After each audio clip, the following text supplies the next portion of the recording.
Why so many people ask, could I be a narcissist? What if the question that keeps you up at night isn't, why do they treat me this way, but something far more unsettling? What if I'm the narcissist? That thought doesn't arrive loudly. It slips in quietly. After an argument you replay for the 100th time, after someone pulls away and you don't understand why, after you catch yourself wondering whether your pain is hurting the people you love. And the moment that question lands, your chest tightens. Because if it were true, it wouldn't just change how you see yourself, it would change everything.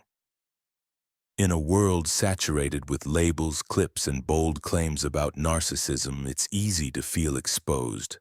One video says narcissists lack empathy. Another says they crave attention. A post lists red flags, and suddenly you recognize pieces of yourself in the reflection. You remember times you wanted validation, moments you felt defensive, times you didn't listen as well as you wish you had. And a terrifying thought forms. Is this me? But here's the part no one says loudly enough. The people who ask this question with genuine fear, shame, and concern are rarely asking it from arrogance. They are asking it from conscience, from awareness, from empathy. The irony is cruel. The very traits that make someone worry about being narcissistic, self-reflection, emotional sensitivity, concern for impact, are often the traits that separate them from true narcissism. This isn't a video about diagnosing yourself or anyone else. It's not about condemnation or labels. It's about understanding patterns without turning them into weapons against yourself. Narcissistic traits exist on a spectrum just like anxiety, insecurity, or self-doubt. Having moments of self-focus does not mean you are disordered.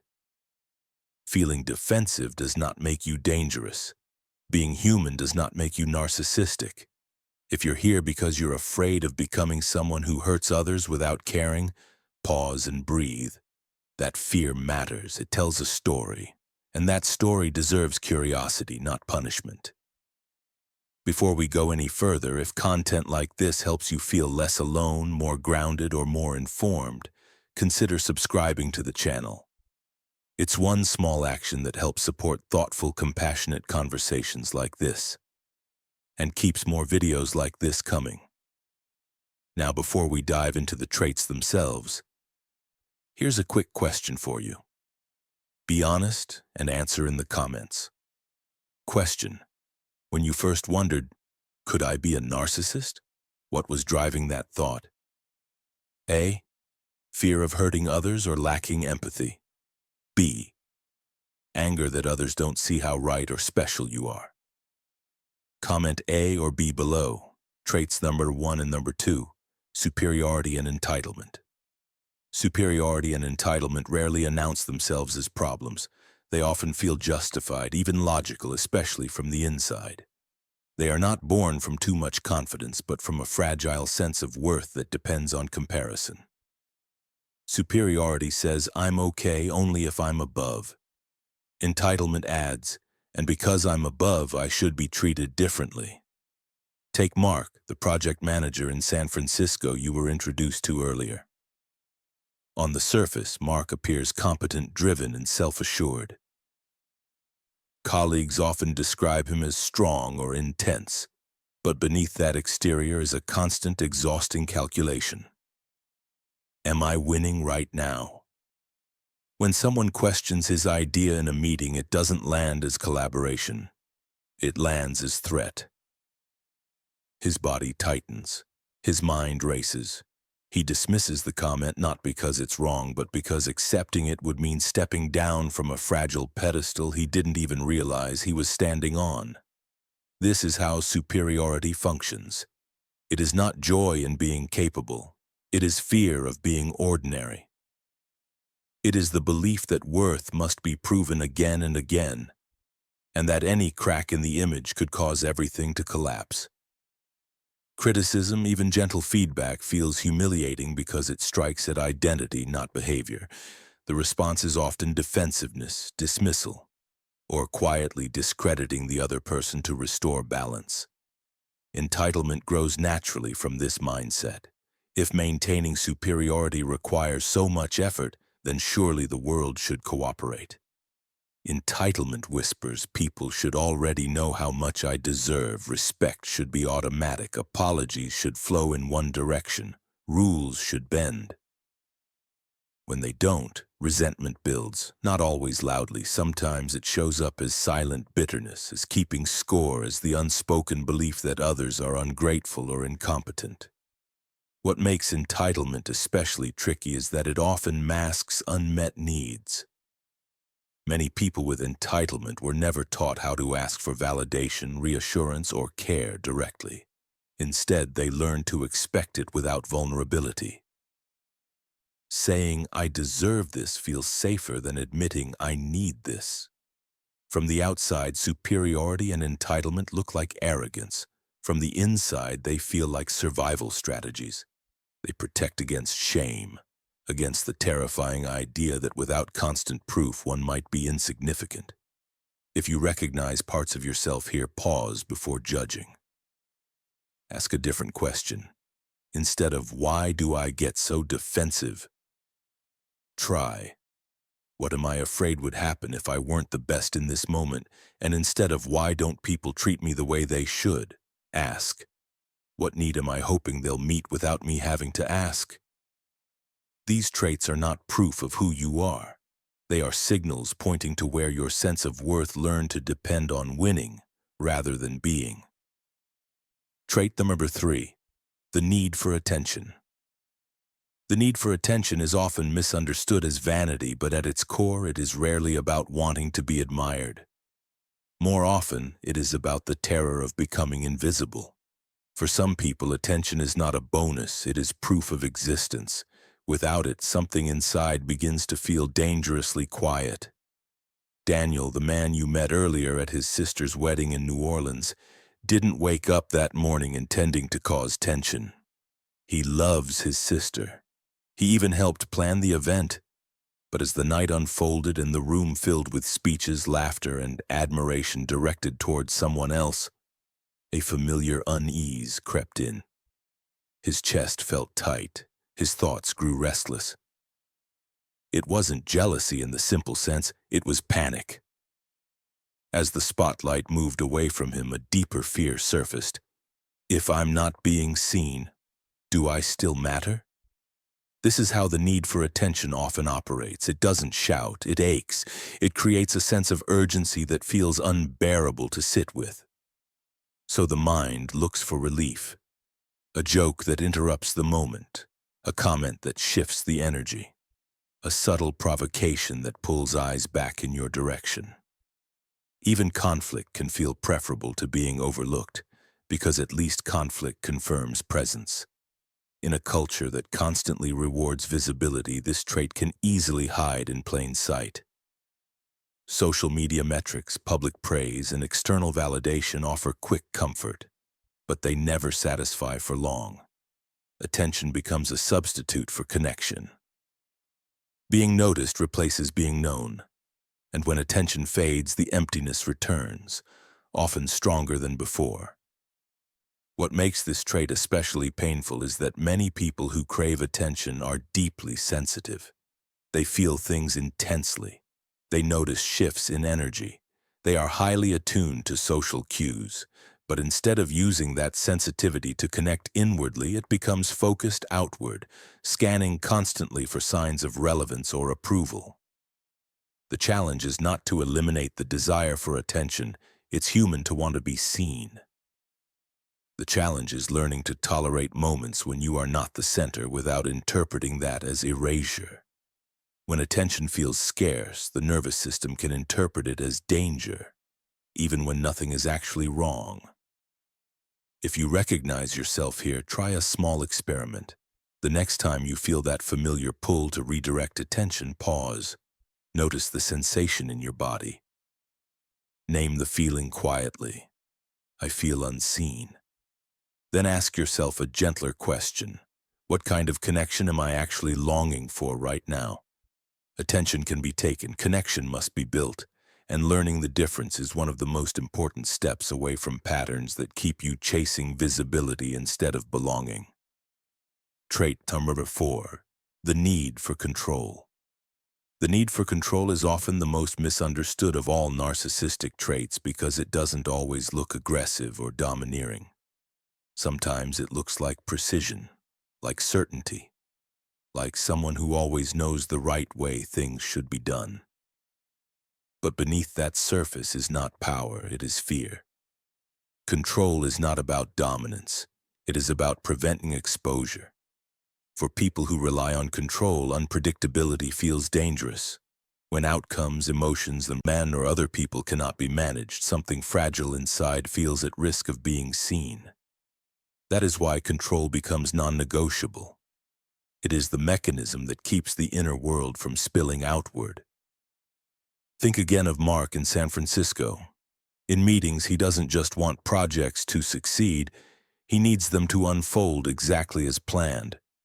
When others improvise, disagree, or bring unexpected ideas, his irritation rises quickly. To the outside world, it looks like he's a perfectionist or a strong leader.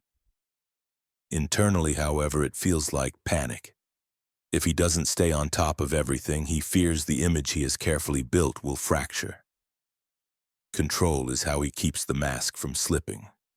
This is where manipulation often enters the picture, not always consciously. Gaslighting can sound calm and reasonable, framed as clarifying reality. Love bombing can feel generous, even romantic, but it often carries an unspoken contract. Stay close, stay loyal, don't challenge me. When those methods fail, control may be outsourced to others, friends, colleagues, or family members who unknowingly reinforce one version of the story while silencing another. Control at its core is about shaping reality so discomfort never has to be felt. What's important to understand is that this behavior is rarely born from cruelty.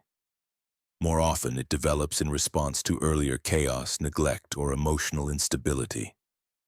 When someone grows up learning that safety is unpredictable, control becomes a substitute for security.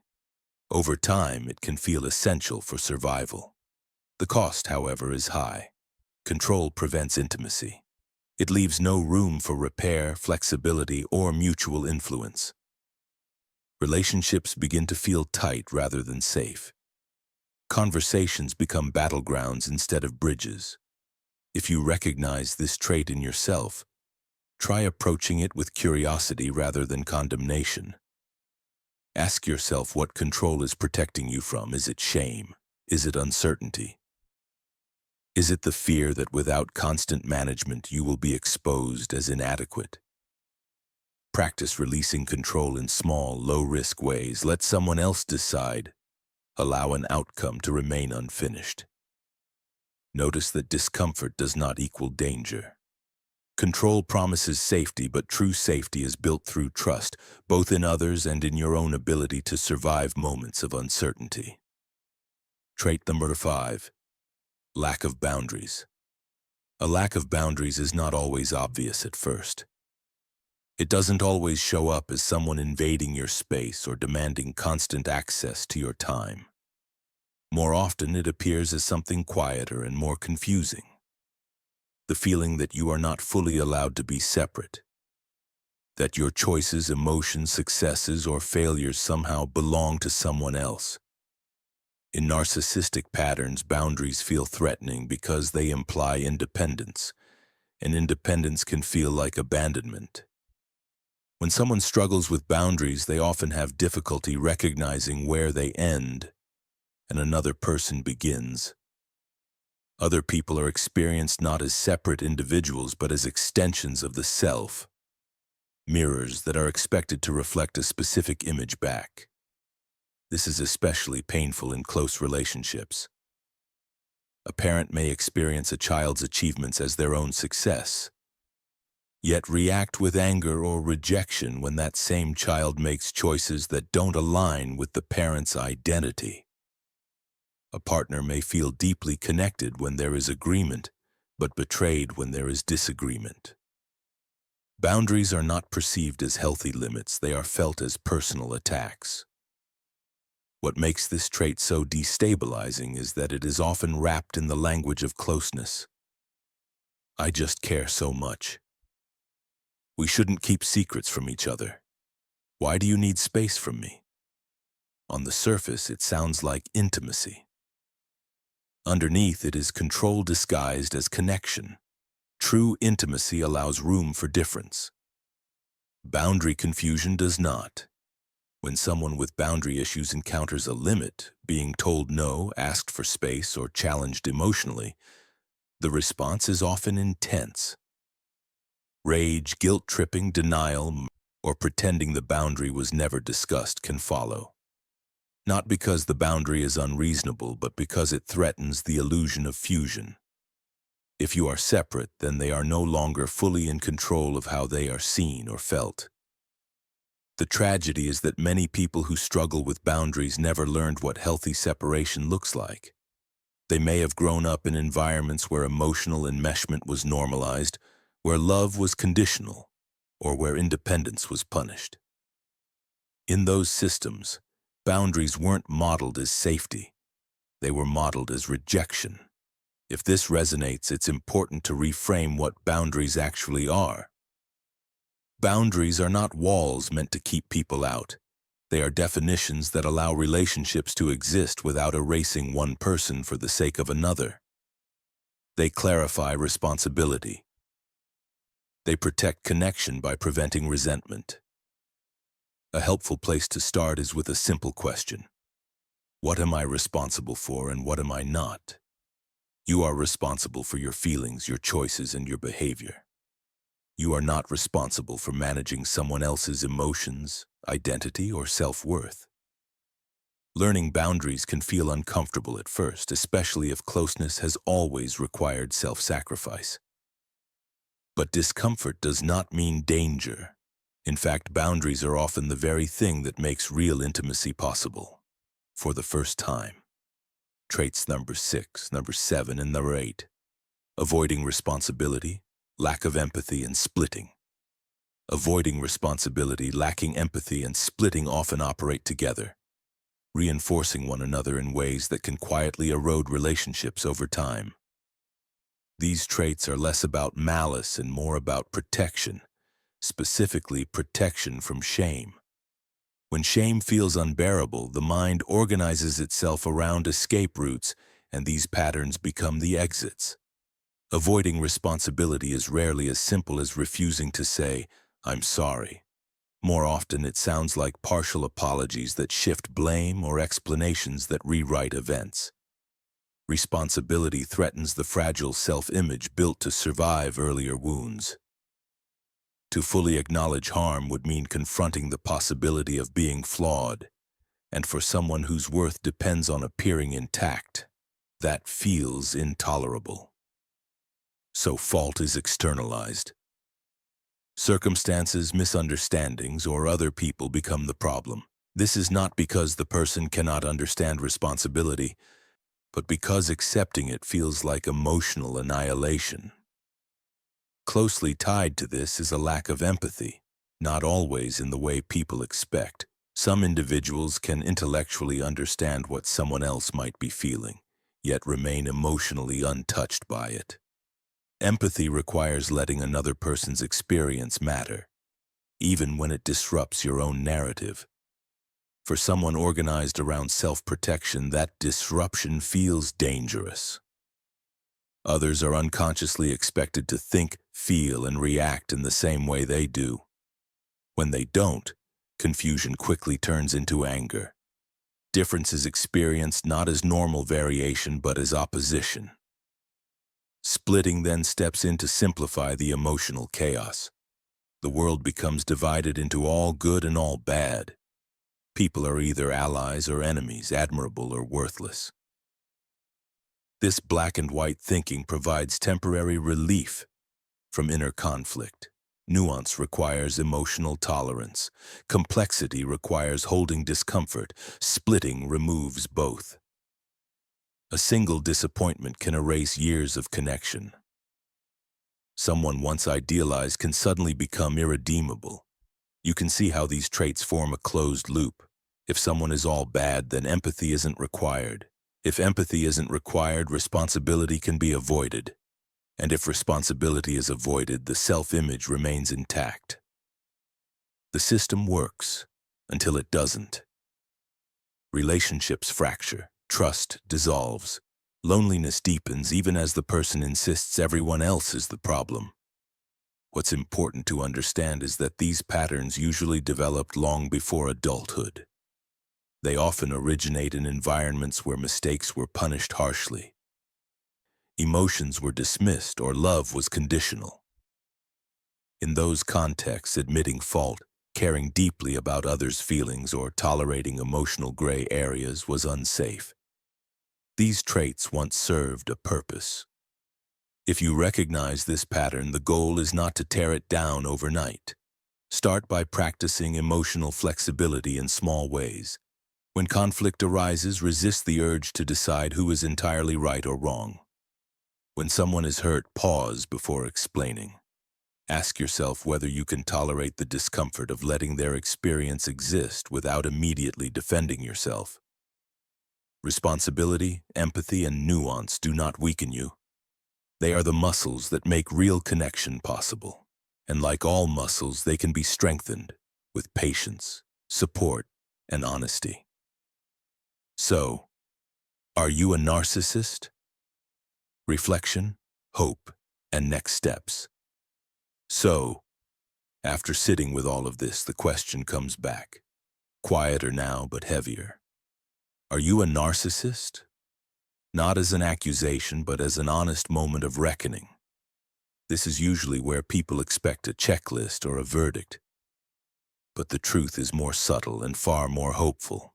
Instead of asking whether you fit a label, it's more revealing to notice how you relate to your impact. When you think about the people in your life, does it matter to you if you've hurt them? Do you replay conversations wondering if you could have handled them differently? Do you feel discomfort? Not anger, not superiority, but discomfort at the idea that someone experienced pain because of you. These questions don't point toward narcissism, they point toward conscience. One of the most overlooked truths about narcissism is this: genuine self-questioning is not its hallmark. People organized around narcissistic defenses rarely pause to wonder how they affect others unless it threatens their image. They are far more likely to explain, justify, or blame than to reflect. Concern for one's emotional footprint is not weakness. It is evidence of empathy still online. It doesn't mean recognizing traits in yourself is meaningless. Traits are signals. They highlight places where protection once became more important than connection. They reveal coping strategies that may have been necessary at one point but now cause distance, confusion, or loneliness. Seeing those patterns is not a diagnosis, it's an invitation. There is a profound difference between having narcissistic traits and being defined by them. Traits describe behavior under stress. Identity describes capacity for growth. You are not frozen at your worst moments. You are shaped by what you do after you notice them.